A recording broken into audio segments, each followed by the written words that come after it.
Hello everyone, আসসালামু আলাইকুম। আমি চলচ্চিত্র অভিনেত্রী শিরিন শিলা। সামাজিক যোগাযোগ মাধ্যম ইউটিউব, ফেসবুকে মিথ্যে সংবাদ প্রচার করে সামাজিকভাবে হয়রানি করবার দাবি করে একাধিক ইউটিউব চ্যানেল ও ফেসবুক আইডির বিরুদ্ধে থানায় সাধারণ ডায়েরি করেছেন চিত্রনায়িকা শিরিন শিলা। এমন 18টি ইউটিউব ও ফেসবুক আইডির লিঙ্ক উল্লেখ করে রাজধানীর বাড্ডা থানায় এই উদ্যোগ নেন তিনি। Diary number 367। পরবর্তী সময়ে সাইবার ক্রাইমে মামলা করবেন বলেও জানান তিনি। সম্প্রতি আমি দেখছি বিভিন্ন সোশ্যাল মিডিয়ায় আমাকে নিয়ে নানান ধরনের গুজব ছড়ানো হচ্ছে।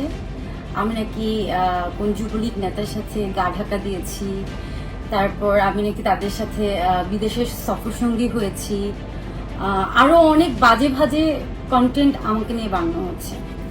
যার জন্য আমার কাছে মনে হলো যে আমি একটা ভিডিও বাইট দিই, আমি আমার দর্শকদের কাছে জিনিসটা ক্লিয়ার করতে চাই। কারণ অনেকে হয়তো আমাকে ভুল বুঝছেন, কারণ যেই সকল ভিডিও আমাকে নিয়ে বানানো হচ্ছে এগুলো সম্পূর্ণ মিথ্যা, সম্পূর্ণ গুজব।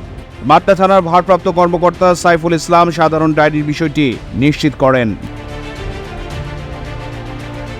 শিরিন শিলা জানান, প্রথমে একটি টেলিভিশন চ্যানেলে তাকে নিয়ে বিভিন্ন ধরনের মিথ্যে, বানোয়াট ও আজগুবি তথ্য দিয়ে খবর প্রচার করে। এরপর ওই কন্টেন্ট কপি করে অসংখ্য ফেসবুক পেজে আপলোড করা হয়। এটি একজন তারকার জন্য খুবই অসম্মানজনক ও মর্মান্তিক। এই কারণেই প্রশাসনের সহায়তা চেয়েছেন তিনি। আমাকে দিয়ে ভিউ বাণিজ্য করা হচ্ছে, নানান ধরনের বাজে বাজে কথা বলে ভিডিও মেক করা হচ্ছে যাতে করে আপনারা দেখেন আর মিলিয়ন মিলিয়ন ভিউজ হয়, তারা এটা থেকে অনেক টাকা পায়। ভিউ বাণিজ্য যেটাকে। শিরিন শিলার ভাষ্য, প্রমাণ ছাড়া ওই চ্যানেলে আমাকে নিয়ে আজগুবি ও ভুয়া তথ্য প্রকাশ করেছে, আমার চরিত্র নিয়ে কথা তুলেছে, চরিত্র নিয়ে নেতিবাচক খবর প্রকাশ করেছে, আমি নাকি নানা ধরনের অসামাজিক কাজের সঙ্গে জড়িত, দেশ ছেড়ে পালিয়ে গেছি, প্রমাণ ছাড়াই এমন নানা ধরনের মিথ্যে তথ্য প্রকাশ করেছে। এতে আমার পরিবার ও আত্মীয় স্বজনের সম্মানহানি হয়েছে। কোন যুবলীগ নেতার সাথে গা ঢাকা দিয়েছি। আজকে আমি আমার বাসায় আছি, যে দেখেন আপনারা সবাই, আমি আমার বাসায়।